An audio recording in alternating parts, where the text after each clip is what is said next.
Welcome to High Gluttony. I'm Gretchen. And I'm Becca, and we're two ladies on an adventure.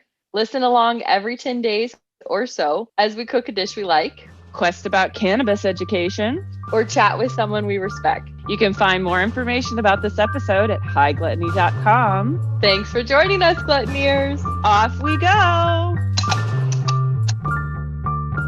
Let's get to it.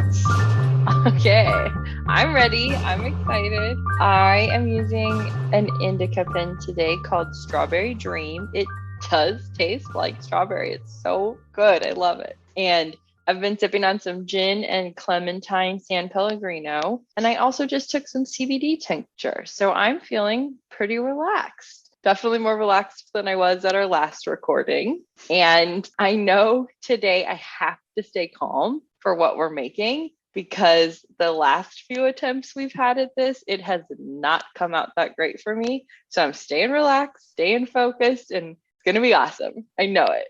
Yeah, you got to make sure that the ingredients don't turn on you, you know. Always my problem, the ingredients fault, not anything I've done. No. I was going to mention something to you that I was like, I don't know if we've talked about this before. Did you know that like all measuring equipment is slightly different? So like if you have a set of measuring spoons that you like if you go someplace and like try to make your same thing someplace else, it probably will taste a little different because if you're using different measuring utensils than you normally use, it can affect things. So there are things in cooking that like you can't even control or you wouldn't think about making such a big effect. The actual measuring spoons that you're using being consistent. I just was thinking about that today when I was measuring my flour. It's like, this is my favorite measuring cup. Like,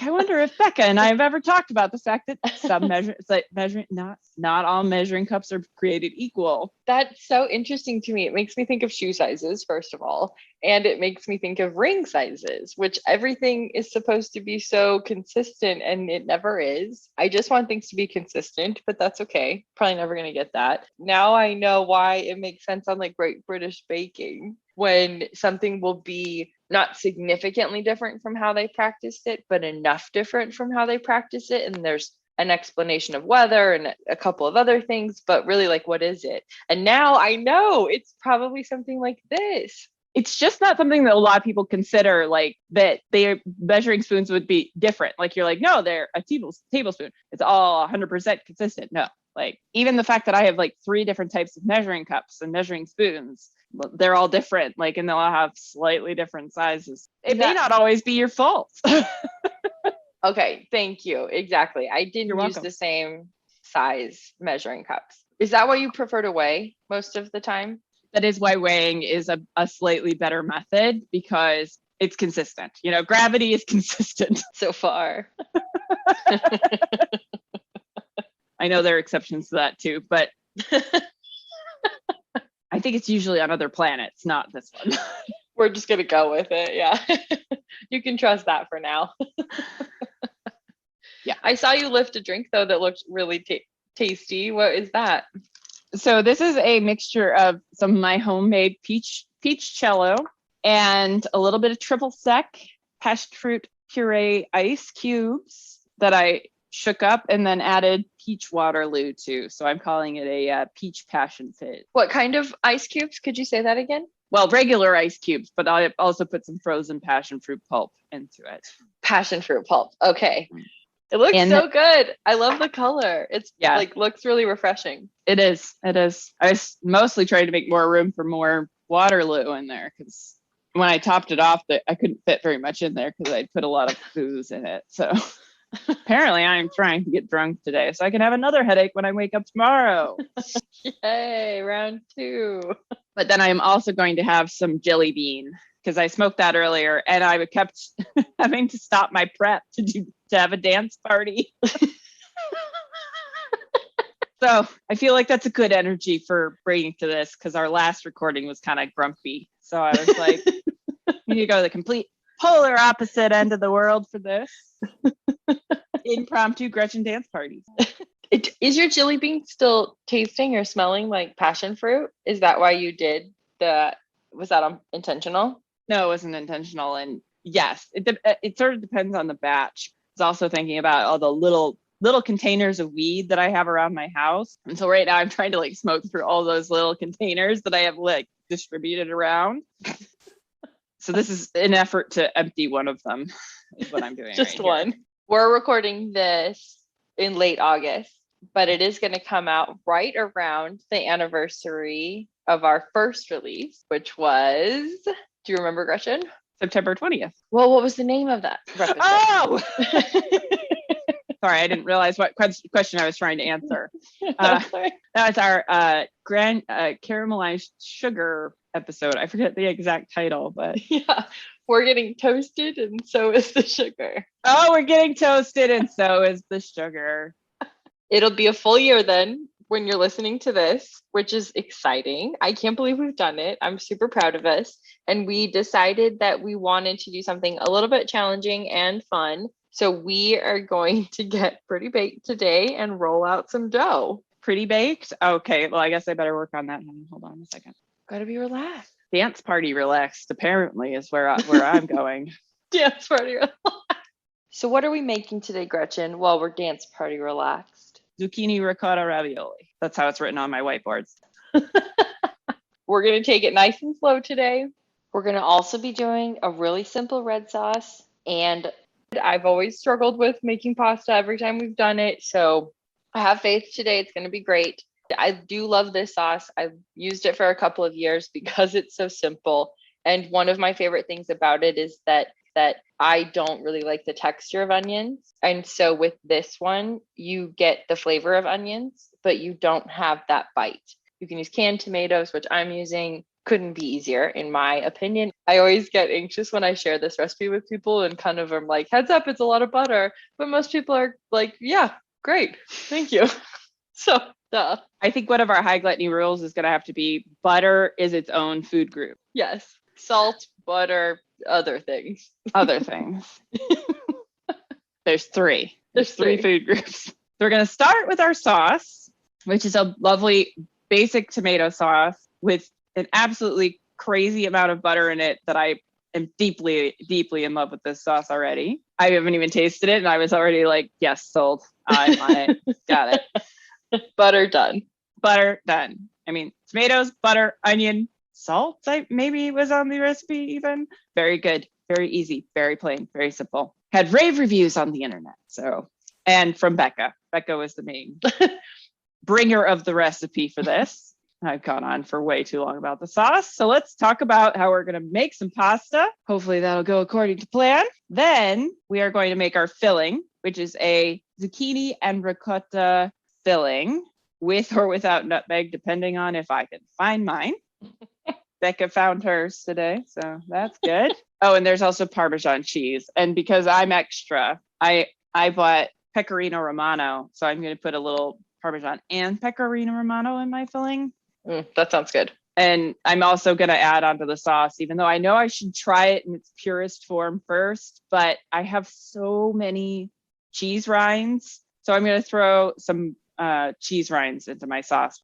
For the sauce, we're using a recipe from Marcella Hazan. And she was born in 1924. She passed away in 2013. She became a chef in America. I'll give you a little bit of background, but basically one of the quotes that I saw was from a profile done by her back in 2010. And this quote said, "When Marcella Hazan came to America, Parmesan cheese came in cans, and we'd never even met balsamic vinegar. Marcella is also known for bringing roast chicken with lemon to American cooks. And for a long time, it was called the engagement chicken." And I thought you'd appreciate the balsamic vinegar piece of that. We could let me go on about some balsamic vinegar. You love balsamic. A life-changing smell for me when I was in Parma the first time and I went to the balsamic place. Thank you, Marcella. Thank you. Marcella? I think Marcella. I'm pretty sure. I looked it up a couple of places. Of course, I saw it as Marcella and Marcella. I'm almost positive she said herself Marcella, but I could be wrong. One of the things she really did, though, was to bring the idea of Italian cooking as something simple and healthy. And so it was something that was not sort of just pizzas and pastas, that you would typically think of. It was these like roast chicken were kind of unexpected to what people thought of as Italian food at the time. And so she was actually a trained biologist and a teacher in Italy. And then she met her husband and they moved to America, which is where he was from. He was born in Italy, but grew up in America. And he was like obsessed with food. And so he would be talking about food all the time. He'd finish a meal and be talking about what his next meal was going to be. And so she was kind of like, I guess I got to figure out how to like cook because this is all he wants to talk about. And so she took a Chinese cooking class. I think she tried to practice on a bunch of old Italian recipes first. And then she took a Chinese cooking class in America. And the teacher had to leave suddenly before the term ended. And the other students in her class asked her to teach them how to make Italian food. And she was like, no, they're nuts. Why would I do that? And her husband was like, why not? Like, you want to learn and you're not doing anything else right now. So why not? What a nice, supportive husband she had. Based on just this little bit I know about him, he seems like an okay dude. They partnered on everything for the rest of their lives together. They were really a nice duo. I want to do more research. I haven't done more than what I'm sharing right now, but it would be kind of cool to learn a little more about her and her life. So do you have any idea when she started to become like popular? Like, has she only become popular after her death? Is that like the sad truth of it? It's kind of interesting because from that cooking class, she actually got profiled right away in the New York Times. No shit. Yeah. And then from that, she got asked to write a cookbook. And she was like, no, why would I write a cookbook? And they were like, no, you should definitely write a cookbook. And she had moved to America, I think in 1955. So it wasn't too much later than that. And then she wrote this book, and I think it was pretty popular for a while. And then I think like most things, it faded. And then this tomato sauce was published in the New York Times again as like, everybody should have this under their belt sauce. Mm-hmm. And then it sort of resurfaced, and that's when it caught my eye. So I think now it's a lot more popular, but I don't really know the extent of how popular she was back in the 50s and 60s. But she is credited with a lot of sort of now classic, what we think of as classic Italian dishes here in America. I feel so ashamed of myself for not knowing anything about her. Like, for as much as I love Italian food, and maybe I've just come across some of her stuff and it hasn't really registered her influence, what her influence was. So apologies, I'll make up for it. I'm sure I'm going to go buy her cookbook right now. I think so. I won't be surprised when we start just swapping Kenji recipes or alternating Kenji recipes and Marcella recipes now. This will just be like a fan club recipe podcast now. What chef is Gretchen obsessed with now? Recipe podcast. Yeah, exactly. Look out, people. You have no idea what you're getting into. So we're excited. You can tell. We're both jazzed about the sauce. And then for the pasta and the filling, we're going to keep it in the family. And we're going to use a recipe from Marcella's son, whose name is, one second, Giuliano. How much do I love that fucking name, though? I'm like, that's like one of the best Italian names I've ever heard before. Giuliano Hazan. That's awesome. But like Gretchen said, we're making a few modifications. We're using zucchini instead of spinach. It was actually Swiss chard originally, and we changed it to spinach. And then I was like, oh, I have so much zucchini. Do you think we could change it to zucchini? Because it's all veggie cooking and pretty much the same. Becca was down. It's summer. I have a huge white vegetable that I thought was a massive zucchini, and turns out it's a massive cucumber. But luckily, I did have another zucchini. So we are all set. So close. I don't think you fully emphasized the fact that actually you didn't even mention it, but I'm going to mention it because I'm almost 40 and I'm just going to talk about dicks right now. Excuse me. Becca holds this thing up in front of the fucking camera so that I can see it. doesn't warn me because it is quite pale. So not even the green, like it's just this big, long, light-colored penis that she's holding up in front of the camera because she's cut off one end before she realized it was a cucumber. And that's when she realized, but she just holds up the most dick-looking vegetable that I've ever seen. My cucumber.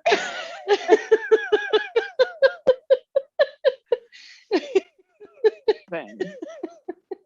I'm gonna pee my pants. I might have killed Deco with laughing today. Wow. What world level is this though first? And what are we gonna have to use today to accomplish this ravioli filled pasta with very simple, amazing sauce? Shortened version. All right, first question. World level. This is world level 3. What we're doing is we're introducing a filling to our pasta dough. And since you have not had tremendous success with pasta dough before now, also, I'm hoping I'm increasing the level of difficulty because I selfishly was like, pasta's not hard. And I failed to account for things like other people being other people. Not everybody having Gretchen's skill. Yeah. Yeah. We're saying 3. Okay. Maybe that might change by the end. I think filled pastas are a little bit funny. You have to be very, very mindful of your moisture level. Otherwise, you're going to do is saturate your dough and they'll probably rip a hole in your dough. Like so many things can go wrong. So many things can go wrong when you introduce filling is my point. Is this clear? So we could say 4 and it could be our only 4 then.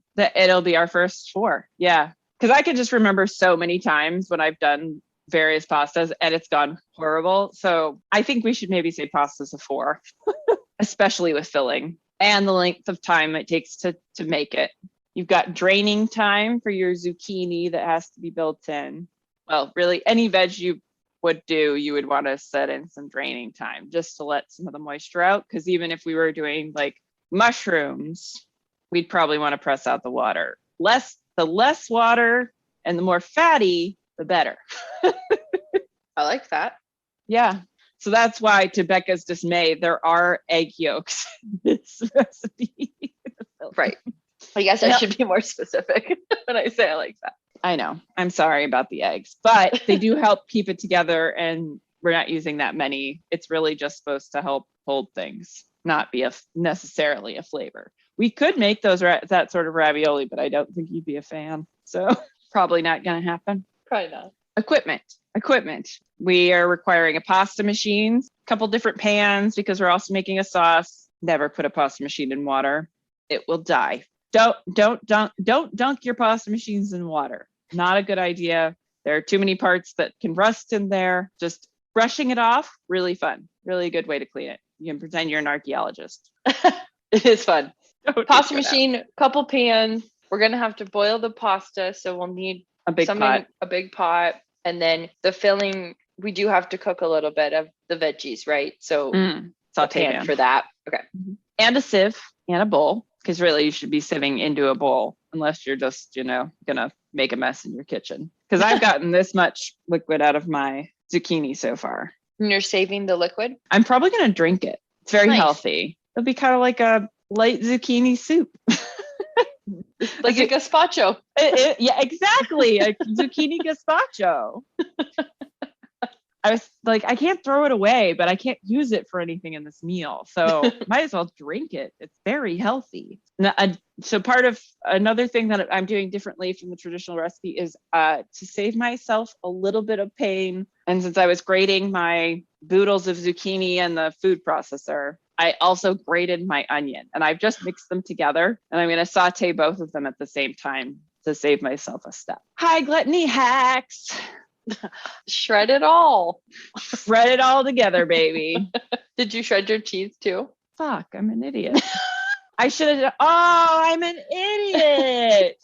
What I should have done is done my cheese first, very first thing, then done the zucchini and then done the onion because I could have had some cheese flavor baked right in. And then I wouldn't have to clean out the cheese. It would just come out. because the veggies have liquid and they do a good job of making things clean. Now that I'm done talking about veggie water. You hear us mentioning, grated things and shredded things, and maybe we should talk a little bit about what we've already done. And then we can jump into some of the ingredients for each and what we'll be doing next. You mean stop wandering around and making jokes? Sure. Sorry. What was the question again? What we've already prepped. Oh, right. Okay. So I think I've kind of started talking about this. I've got my zucchini grated and draining over a bowl with my onion grated into it because I'm lazy / trying to help my hands. I've measured out my flour and I've cut some onions in half for my tomato sauce. I did something else and measured out my tomatoes. Nice thing about this sauce is it's like put everything in the pan and cook. Yeah, exactly. We've already mentioned the ingredients for the most part. It is very, very simple, but I'm going to break it out just a little bit more. For this sauce, we're using 2 pounds of fresh ripe tomatoes or 2 cups of canned tomatoes. I'm actually using crushed tomatoes. I prefer those. You're doing fresh tomatoes, right? Nope. Because my fresh tomatoes, I decided to use a freezing method to try and prepare them and then forgot about the fact that they would have to defrost before I could put them through the food mill. So I am using canned today.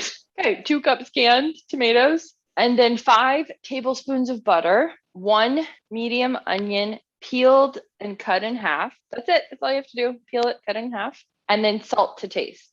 We're going to throw everything in a pan and cook uncovered at a steady simmer until thickened and the fat floats free from the tomato. I believe it said about 45 minutes was what we were looking for. While that cooking is happening, you're mashing your tomatoes, but Becca's are already crushed, so she doesn't have to worry about that nonsense. So I will mash mine a little bit, but I do like a chunky sauce, so I won't be doing a lot of mashing.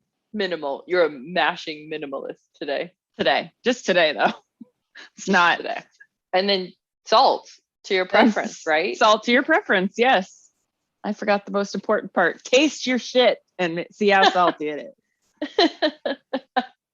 Taste your sauce. Maybe I should say taste your sauce and see how saucy it is. See how saucy your sauce is.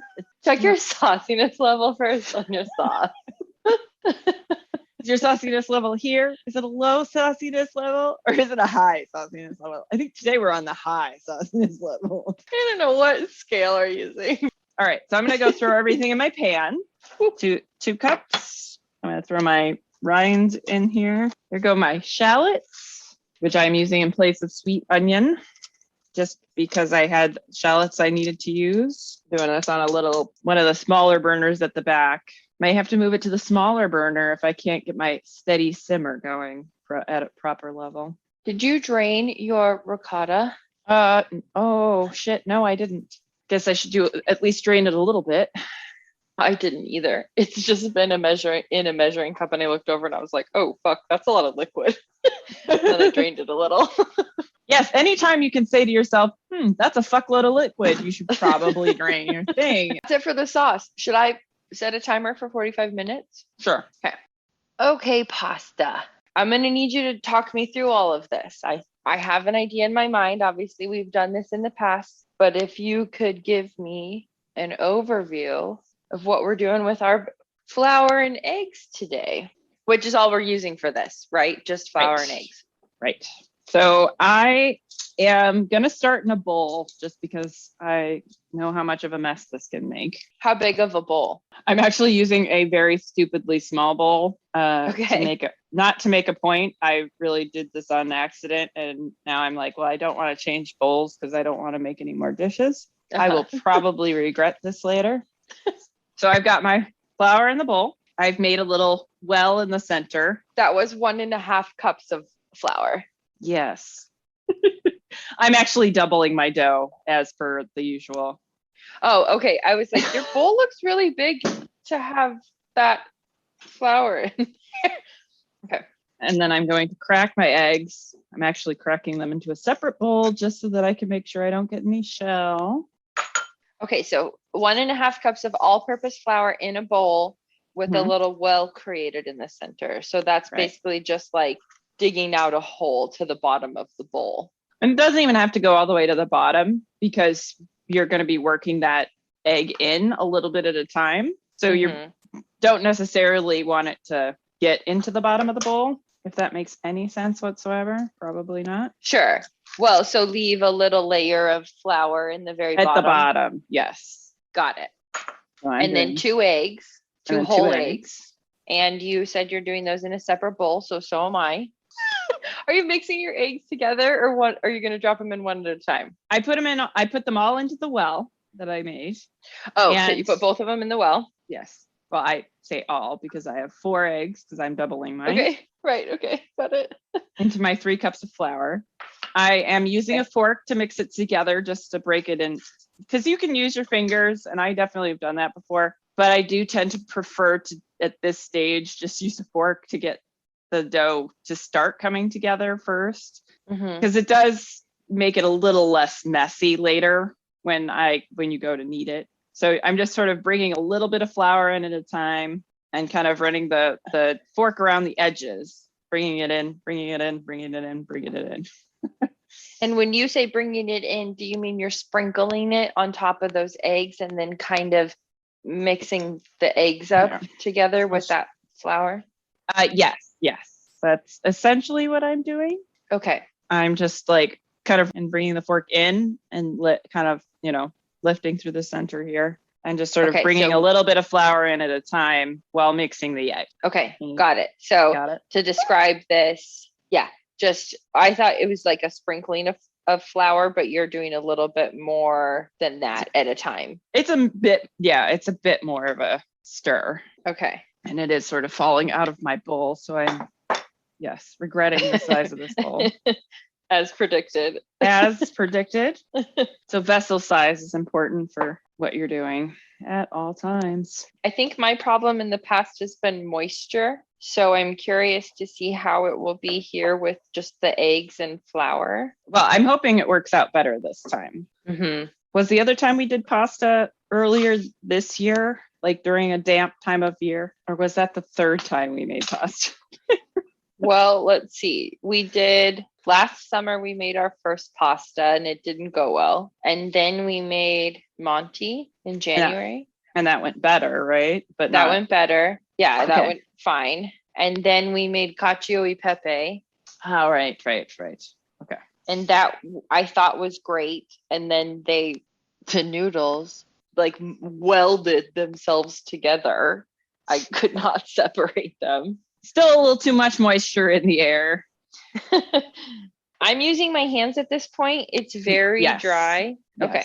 Yeah, mine's pretty dry, but I have a feeling it's going to come together, and I'm about to dump it out on the counter because I'm getting to that point where it's not going to be quite as messy. There's a lot of flour that's not at all connected to the rest of the dough for me. Now, I think in the recipe, it said that was fine. Like you can use it when you're rolling the pasta later. I would just keep kneading for another minute. In the bowl? Yeah. Okay. Because I think we're looking at kind of a similar amount. Yeah, mine's stiffening up some.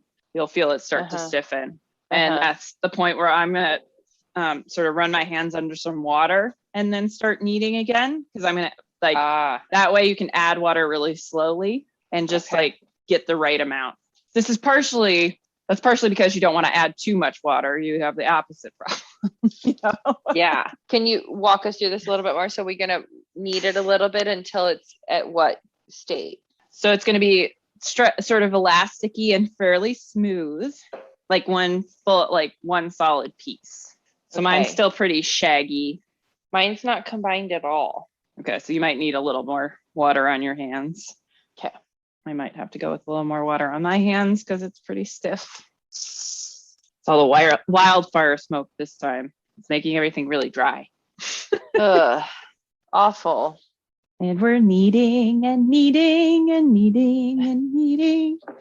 Yeah, mine's still pretty shaggy. I finally took mine out of the bowl. Oh. There was just... No, stop. Wait, I have to tell you what I thought you said for a second there. Oh, okay. Because it's really funny. I thought you said I took my nut of the bowl. The nut of the bowl. I Bull. took my nut of the bowl. B-U-L-L. And I was I took my nut of the bowl. I was like, whoa. Wait a second. What is happening today? Whew. So yes. Oh Yeah, okay, so now you are also out of the bowl. Yes. Mine's pretty dry. And some more kneading. So mine's not completely smooth, but it's definitely kind of getting there. Okay. And so I'm going to let mine rest. I think it's interesting there's no salt in it. And we did use water, and I don't remember it saying that as an ingredient. Well, we are only using water because dry. Oh, okay. Because the dough was dry. I don't think he mentioned that in the recipe. And how long are we going to let this rest? 30 minutes. Covered, uncovered? Covered.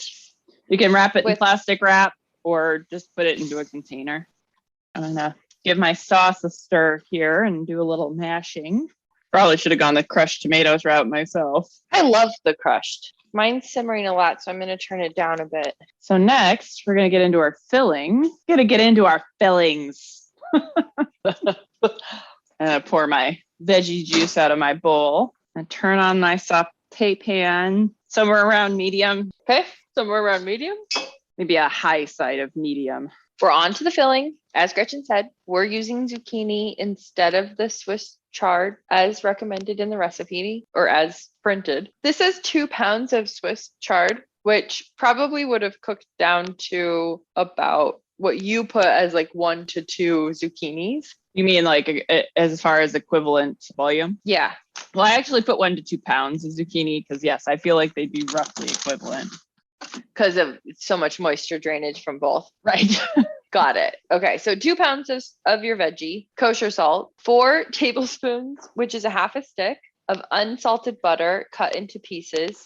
I need to do this. 1/4 cup of finely chopped yellow onion, 2 ounces of prosciutto, finely diced. I'm not using prosciutto. Gretchen's using prosciutto in half of hers, but she's doubling. So she's using the full amount of prosciutto, just in one version. 1 cup of ricotta. This says whole milk. Gretchen accidentally has low fat. We'll see how it goes. Gretchen's going to cry later. Yeah, more cheese, other cheese. Yeah. More cheese. Yeah, I'm going to add cheese. Extra and other cheese. So extra and other.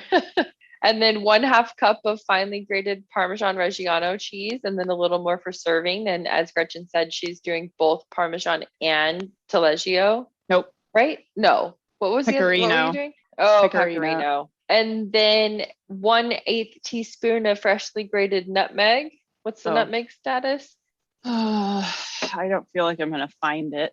Where are you? Where are you, nutmeg? Why have you forsaken me? Come to her, nutmeg. Come to her in her hour of need. And then egg yolks is the last thing. Right. 1 large egg yolk. And can you talk us through then what the steps will be, overview of the filling? We grated our zucchini and maybe our onion, depending on what you did. Minced. You minced it? Yeah. My grater, I don't have a good grater for an onion. It just mushes it and it's stupid. So I just minced it. So but you mixed your onion in with your zucchini, right? Or yes. No? Okay. I did. So mix those together. Then we're going to saute them in some butter. Then we're going to put it in back in the strainer to drain and cool. Once it's cool, we'll mix it with the ricotta and the other cheeses or cheese, salt and pepper, nutmeg, egg yolks, all together in one bowl. One big happy family. And then we're going to let that sit until we've rolled out our pasta. Did you already put yours in or are you just stirring your tomato sauce? I put mine in. Oh, great. I thought you put yours in. Okay. Nope. I was waiting because I thought you weren't ready, but here I go. Well, that's like the first time I've been ahead of you. I did want to cook my onion just a little bit more too. So okay, that's probably a good thing. All the butter goes in with it? Yes. All the butter. It gets all the butter. This dish has a lot of butter. Salt here? Yes, you can put salt in here because it'll just help draw out the moisture. So I actually salted mine a little bit already. Oh, nice. Right after I grated it to help draw out some of the moisture. That makes sense. Is yours turning a kind of pale color? Or I guess what color zucchini did you have to start? I had green. Okay. I think it's getting more vibrant, but yeah, the color is pretty light because the interior is such a light green that the skin doesn't add much pigment. Curious, I didn't weigh my zucchini to start with. To start it, it's got a starting weight. See what I end up with, how much moisture was removed. Mm-hmm. That's a fun Gretchenist experiment. Wish I'd thought of that next time. And okay, so what are we looking for here? We're still gonna drain it again. So we don't want as much moisture removed as possible, but allowing for that some moisture will still drain. Right. So mine is starting to dry out a fair amount. Aren't we then just draining out the butter? Not necessarily. Okay. But I wish I'd thought of that before now, because then I would have maybe just softened the butter to room temperature and mixed it in with the filling. After this is done, you mean? Keep it as a separate step? Because I am using a non-stick pan, and for the most part, the butter is like your fat to coat your veggies. So I've got kind of a mushy. I may not want to grate it quite so fine next time. I thought that was a great idea. I mean, it's not exactly like if we were doing this with a green or a spinach that the structural integrity would be paramount, but I might have wanted just a little bit more structure. It's too mushy. I'm not sure yet. Yeah. It is you can still see some good fibers in there. I'm nervous because this whole thing is basically a mad Gretchenist experiment. So totally. I know. I'm using a non-stick pan too, and I think just because it didn't have as much zucchini, I probably shouldn't have used the full amount of butter. And I guess it's fine to drain that out, but I don't want to lose that butter. But it looks pretty oily. And I don't know how much moisture will actually come out as part of it. I'd rather my filling be a little too dry than too wet, because too wet is a disaster. Got it. Waiting to happen. Even if it's butter. Even if it's butter, because butter does actually have water in it. Right. Mine's a big mush pile too. I mean, I sort of knew that was going to happen. We are talking about cooking this down, and it is sort of the point because you want to make sure that you can make a smaller amount of filling. Mm-hmm. And no Parmesan goes in now, right? That's later. You want to at least let it cool down some. So I think mine's cooked enough. I'm going to take it out of the pan and put it back in the strainer. I'm going to let mine cool for just a minute before I put it in my strainer. My zucchini is not very cool. I just stirred it a little bit because it's still pretty warm. I'm getting out a sheet pan and putting some parchment on it to put my finished raviolis on. Okay. See if I have any semolina flour. I think that was something we also were like, oh, we need to make sure you get that this time. And I totally forgot. I did too until you just said that. Our sauce is still going. Mm-hmm. Our filling is cooling. Our dough has been resting for how long would you say now? Oh, at least half an hour. And you've got a sheet pan out. I'm getting one out right now, lined with parchment paper. And you said that's to let your pasta dry, or? Well, it's to keep the pasta from sticking to your pan. But it just sort of helps keep it's got a larger grain than flour, so it doesn't stick and get integrated into the pasta quite as easily. So you're not ending up with a gummy spot. Wait, sorry. So why the sheet pan? Just to lay them out, because you can't stack them on top of one another. Got it. And then the parchment is to help with it not sticking to the pan. Right. Okay. As well as the sprinkling of semolina I just put on there. So should I put some all-purpose flour on it? Yes, you should. Okay, then. 1 second. What's going on with your dough, Gretchen?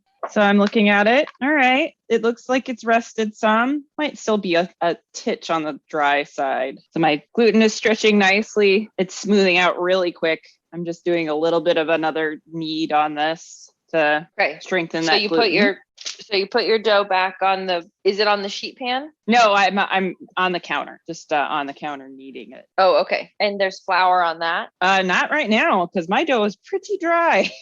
Okay, got it. So I'm just kneading it straight on the counter. And then what final texture are we looking for here? Stiff but smooth. So mine's pretty much there. Sort of looks like you might have the right texture too from your body. Does it feel pretty stiff? Yeah. Good. I think that's good because you're gonna need it some more when you put it through the pasta machine. Got it. So I would maybe cut this into quarters. So have you made any type of filled pasta before? Monty, Oh God, we got to make our filling. we got to mix it. We were supposed to talk about ricotta. Oh, shit. Okay, so I'm putting mine back in the bowl to rest a little more. So let's talk about ricotta. Gretchen's Did You Knows? There are actually two types. There's fresh ricotta. This is the soft cheese ricotta. And then there's ricotta salata, which is hard aged ricotta. Ricotta salata is sort of like Parmesan, really. Like it's actually crumbly more than like you don't grate it as often. It's more like crumbled over stuff, like kind of a fatter grain. So you can make your own ricotta at home. All you need is some whole milk and some sort of agent to add to the milk that will make it coagulate. You can use rennet, which is the stuff from the lining of young cows' stomachs, which you can buy at most grocery stores, actually. They sell I think that might be also an artificially produced rennet, but acid works too. So if you're just doing it at home and you're like just trying to make a quick batch for, with a gallon of milk you just have lying around at home, you add your acid to it. So you add your acid to that milk, let it sit and stir it together. And what will happen is the curds, the proteins will start to coagulate together and precipitate out of the liquid water part of the milk, which is the solid part is your curds, and then the liquid part is your whey. So whenever you're hearing about whey, that's the liquid part of that they separate out of milk to make cheese. You can do whatever you want with the whey. You can drink it, dry it into powder, whatever, because they make a lot of whey powder shit. Using either like a flour sack type towel or cheesecloth, if you've got cheesecloth just hanging around like I do, you can then put the more solidy parts into that and let it drain a little bit more. And that's how you get fresh cheese. So fromage blanc is basically the French version of ricotta. It's a pretty common thing. People made it all the time. So lots of regional varieties. Yes. Awesome. So I think my zucchini's cooled enough where I can add the cheese without being concerned. Okay. I've had a fair amount of drainage. Zucchini's still kind of wet. I could have gotten it drier. I see. I'm wondering if I even really needed to go through the cooking step. If I should have just left it raw because it would cook in the pasta when it was boiling. But we've done it this way now, so on we go. Here we are. Have we fully gone over the rest of the ingredients, right, for the filling? We read the ingredients, yes. I think it would be a good reminder right now if you could say what's already in here and what's remaining to go in the filling. All right, so we've got my onions and zucchini sauteed together. I've put that into the bowl now, taken it out of the strainer, put it into the bowl. And butter. It does have butter on it. Next, I'm going to add my ricotta and my Parmesan pecorino mix of cheeses to this and season with salt and pepper. Mix it together really well. Then if I'd been able to find my nutmeg, I would have added my nutmeg and also then add my egg yolk. And salt and pepper if I didn't say that already. But so now I'm mixing together. There's just the cheese so far. I mean, it's not the end of the world if you've thrown everything else in there. But I've only done my ricotta. I'm adding my Parmesan now. Okay. Oh, yep. Then adding that cheese just cooled it right down. I'm going to add more. Oh, what a surprise. I'm going to use all the cheese. Shocking. Mine's pretty binded. And I'm wondering what happens if I don't do an egg yolk right now. I don't know. I think you'd be fine. Can I show it to you? Sure. Yeah, that looks about right. It looks pretty good. I am going to add, all right, so I need salt and pepper. Mixing. My filling's a little on the damp side, so I'm slightly nervous about this, but the fact that my dough is on the drier side might make up for it. A fine balance at the end. Yes. So I am getting ready to do my initial rollout. Like how we said we weren't going to record during the dough making, but that went pretty well this time. I don't know. Are you going to flour your pasta roller first, your pasta machine? Yeah, I'm going to do a little bit of a flour on that. Yeah, I don't even know if I'm going to need to have floured my dough as stiff as it is. Of course, that could also bite me in the ass. How's it going? It's okay. It got a little crumpled. And how thin do we want to go? I'm going to go probably to 7 on mine. What is your settings like again? I forget.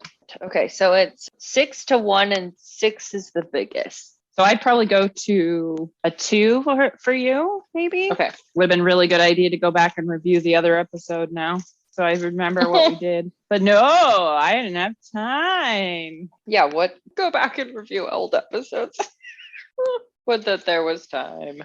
And remind me about how many times you want it to go through on one setting before you switch to another. Maybe 2. Really, I might stop at 6, which I think should correspond with your 2.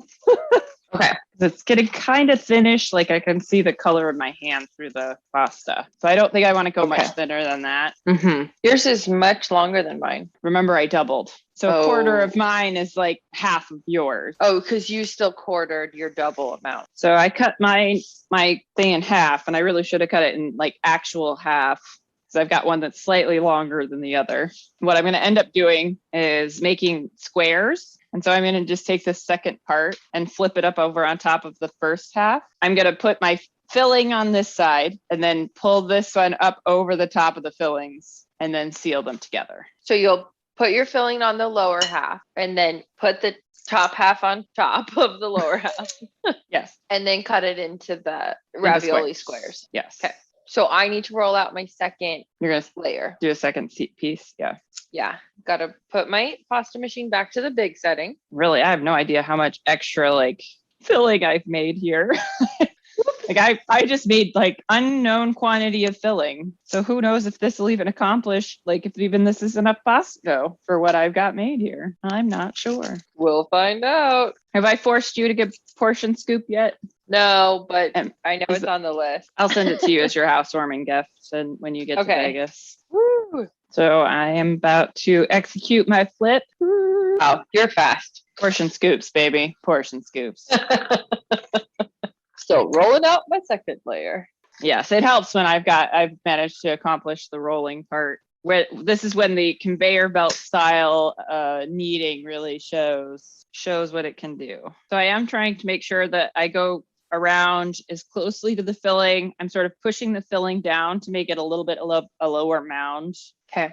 And trying to make sure that I'm getting, pressing out any air bubbles that might be under there. Just want to make sure, try and get any air bubbles out as much as possible. And then kind of press from close to the filling to the outer edges. How much filling is going in here? I know you have a portion scoop, but it's about a tablespoon, I think, what I'm putting in here. Maybe slightly more than a tablespoon. Because the way they do portion scoops is by ounces, usually, I believe. They have like some weird numbering system to them that I forget how it works. How many did you get per sheet? I got 1, 2, 3, 4, 5, 6, 7, 8, 9, 10, 11, 12, 13, 14. So I got 14 out of this first roll. Okay. And you can make, ravioli can be really any size. We used to, at one of the places I worked, made a raviolo, which was basically just an enormous stuffed pasta. So that is also an option. Yeah, mine are going to be big. I always accidentally make big stuff. Well, maybe I'll do a little more filling here. But you said to flatten it a little bit before you flip? No, after. I usually flip the thing over and then, and then I sort of like tap down the top of it a little bit. Just to spread it out. I might have a bit of a challenge cutting between the mounds of filling. And then I'm just going to do another, once I've cut out my square, I'm going to push the dough together a little bit more. And then trim down the edges a little bit just to make it a little prettier, make it sort of symmetrical. Save my little dough scraps and see if I can get some extra dough out of this. May end up having to do this for quite a while this evening. May have to make more pasta. Oops. Or the fillings going in the freezer for later.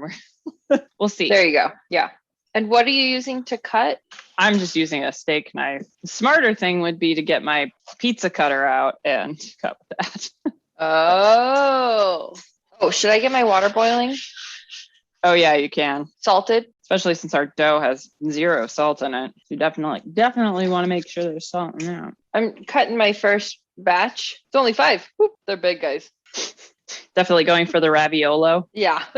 You're like, oh, that's acceptable? Okay, not a problem. Got it. And then I'll roll out my next 2. Yep. All right. Yeah, I'm going to go get my pizza cutter too.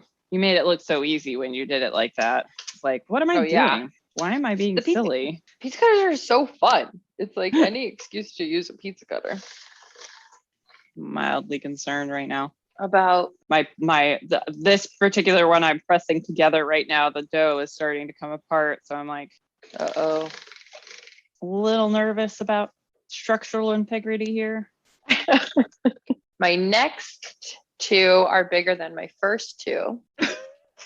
Thrilling update over here.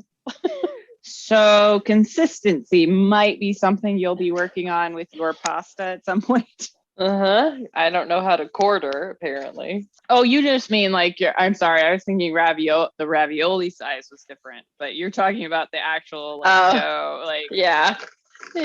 Mine are starting to stick to the counter a little bit since the moisture from the filling is kind of seeping into the dough some. So I'm just peeling them off and flipping them over onto the top side. Got it. Oh no. That one might have a weak spot. And how long will they boil? Maybe 3-4 minutes total. What's the I don't really know how to describe this, but what's the boil type? Is it like a light boil or a more like rapid boil? Like, do you want a lot of foam or? No, no, I guess I would go for more of a gentle boil than a rapid boil. Okay.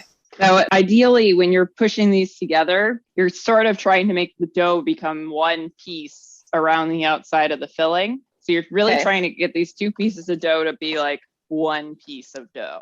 I see. I have a theory that if you push them together and then cut, it makes it better, but I can't prove this. I see. Well, I've got quite a bit of dough around my filling, so I'm just kind of like really pushing it together. Mine are massive.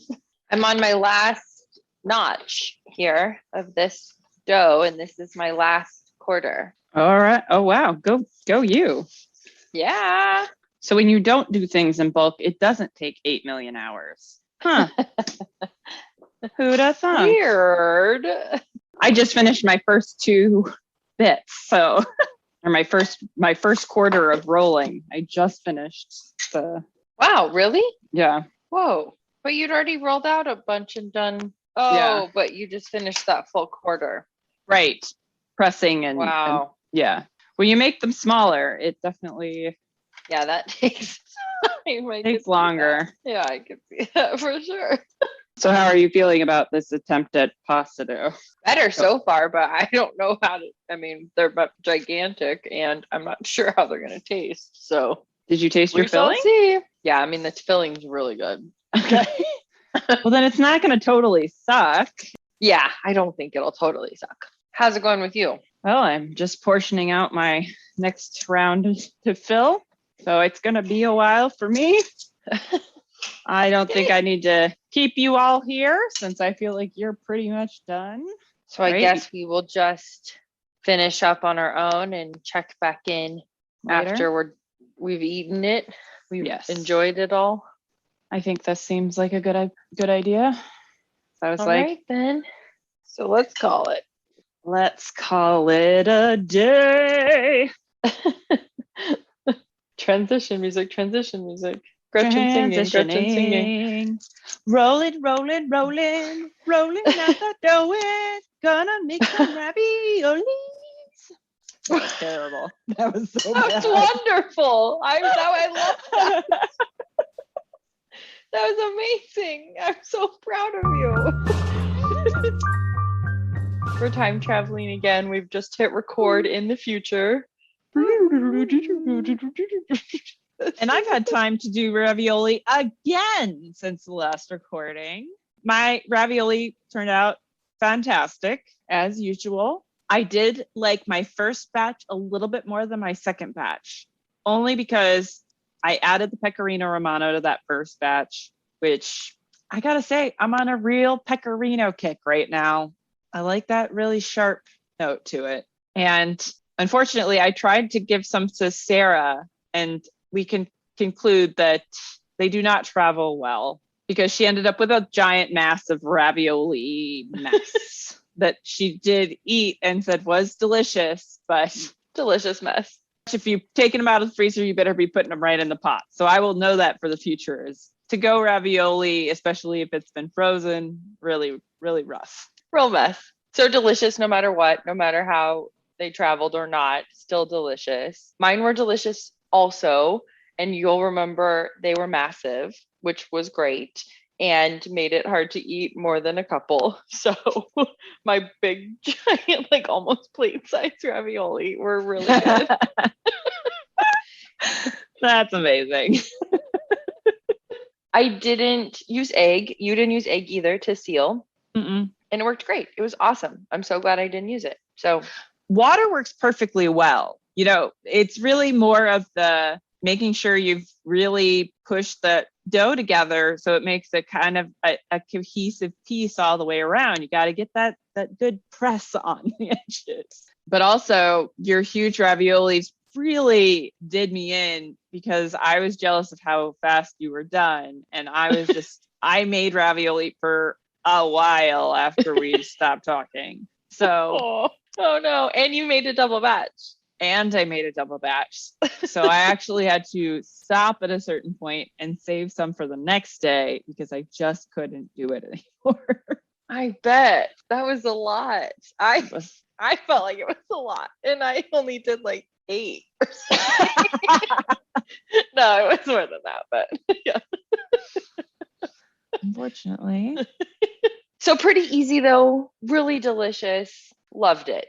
I would make each component of that again, and I would make it all together again for sure. Excellent. I was gonna say hat tip to the Hazan family. Right? No kidding. Now that we've learned all about them as well. Did we talk about my cooking experience at the Airbnb we stayed at? Did I talk to you about this at all? Mm-mm. I went into this Airbnb thinking a family lives here. They'll have some cooking equipment, you know, maybe not everything, but I expected a certain level of things. But I was dumb because I really should have brought like my hand mixer with me. But some reason I didn't. I also brought 4 boxes of shit with me to this weekend. I think at a certain point I was like, I just can't bring any more stuff. Like I have to just deal with it. Like maybe I don't need the hand mixer. Next time I will bring the hand mixer. You should not have to take 5 I boxes. thought I was like, they're gonna think I'm insane because I have 4 boxes of stuff. I mean, part of it was food, so it's not like all of it was equipment. Sure. But it was definitely like 4 boxes of equipment and food. And a laundry basket. I mean, one of my boxes was a laundry basket. So Okay. And you were feeding 4 people for a weekend. So yes. That makes sense. That's reasonable. I mean, I brought my pasta machine because I was like, that's an unreasonable ask for a rando, you know? Come to find out, I'm pretty sure they're selling this house. I think it was for sale, but they're like, our family lives here so that you're nicer to it because there's a bunch of stuff of like real estate stuff in the room I was staying in. It was very clean and there was no fucking salt in the house. You're like, nobody lives here. Nobody lives here. Yeah. No. Now, I did look out. There was some Lowry seasoning salt in the cupboard because, of course, at least when I got there on Friday, I kind of went, okay, I forgot this, and this. Okay, I'll go to the store in the morning, pick up the last of the things that we need, and it'll be fine. Can I just say real quick, I fucking love Lowry seasoning salt. I'm not knocking Lowry. You do not really want to be working with only Lowry seasoning salt for 3-4 meals, okay? Totally. Not but the I just best. got excited when you said it. I'm not knocking it in any way, but it's just not always the right kind of salt, you know? So there's a huge thing of pepper in the cupboard. Of course. No salt.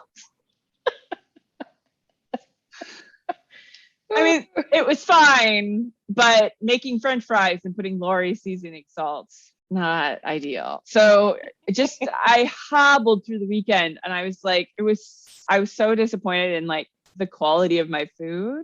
But again, when you don't have the right equipment, it makes it hard even for professionals. Like, yeah, there are some chefs that are super hacky and they can just like cook wherever the fuck they are with whatever the fuck they got. Of course, I'm always harder on my cooking than anybody else's, I think, because I'm like, no, this isn't the vision I had. Did you make patatas bravas? How did they come out? I swore to God that when we did the French fries, the patatas bravas. Sorry. We put baking soda in the water. We did. Okay. What recipe did we use then? Because I thought we used Kenji Lopez's. Let me find and it was vinegar. You're right. Okay. It's vinegar. So I thought it was baking soda. And I was so sure it was baking soda. So I bring baking soda with me. And there's no vinegar. Luckily, they did have red wine vinegar, but they did not have the distilled white wine vinegar that I should have had. So the fries are also slightly disappointing. Were they purple? No, they were not purple. Just disappointing. Oh, and I mean, fries are fries. They were not they were not the patatas bravas that we made in the podcast. I can't fucking believe I got that far. I was so convinced. I was so convinced. And you were too. So yeah, that's funny. Never trust your memories. No. Thanks for joining us. Off we go. I don't have any. Do you have coconuts?